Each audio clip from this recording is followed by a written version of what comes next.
Dear colleagues, good afternoon. Today we will discuss issues on the economic agenda.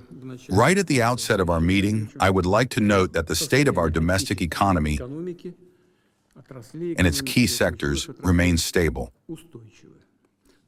Even despite external attempts to destabilize the situation in the energy sector and certain other areas. At the same time, I want to emphasize once again that the difficulties being created for us in the fuel market are undoubtedly temporary and are incapable of impacting the overall economic dynamic. And that dynamic currently stands as follows.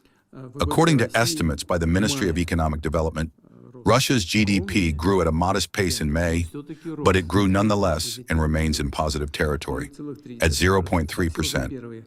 Overall, for the first 5 months of this year, growth reached 0.2%. One of the key drivers here is, of course, domestic demand from the state, businesses, and citizens alike.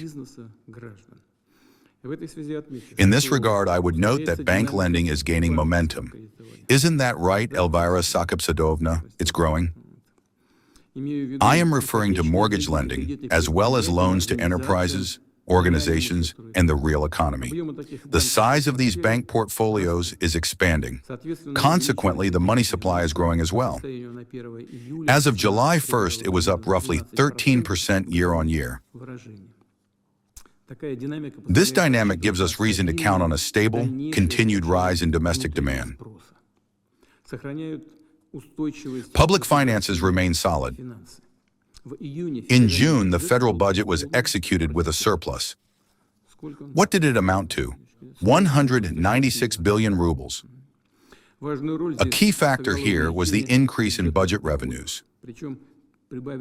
Notably, both oil and gas revenues and non-oil and gas receipts saw gains. These so-called non-oil and gas revenues in the second quarter of this year were more than a quarter higher than in the same period last year. As for the consolidated regional budgets, they were executed with a deficit in the first half of the year, roughly at the same level as in the first half of last year. In this regard, we naturally need to provide additional support to the regions and their budgets to guarantee that state obligations at the regional and municipal levels are met, and of course to ensure that local development programs continue to move forward.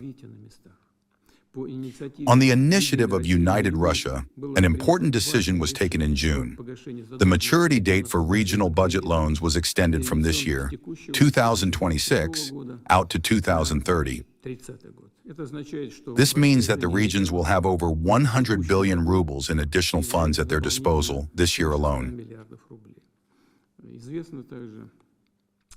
We also know that our colleagues in United Russia have come forward with a new proposal. It concerns the budget loans that regions are slated to repay over the next 3 years, from 2027 to 2029. The proposal is to extend their repayment deadlines as well, pushing them beyond 2030. I know that United Russia deputies have been working alongside the Ministry of Finance on this issue, and I asked the government to prepare the necessary draft regulatory documents so that, together with State Duma deputies, likely of the new convocation, we can adopt these amendments during the upcoming autumn session. Anton Germanovich, is this feasible? To reiterate, essentially what we are talking about is providing the regions with additional resources. These can be channeled toward addressing immediate tasks as well as stimulating long-term economic growth, supporting technological development, and boosting business activity. Let me emphasize once again, it is precisely toward long-term goals that we must align our economic policy, shaping actionable measures at the federal level, in the regions, and on the ground. As I have noted before, the paramount task right now is to launch a new investment cycle and drive structural transformation in our domestic economy.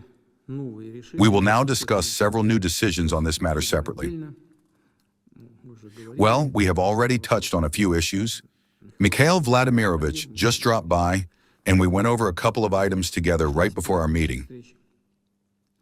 Then, in August, at the meeting of the Council for Strategic Development and National Projects, We will continue this discussion and, I hope, and am even confident, reach concrete agreements.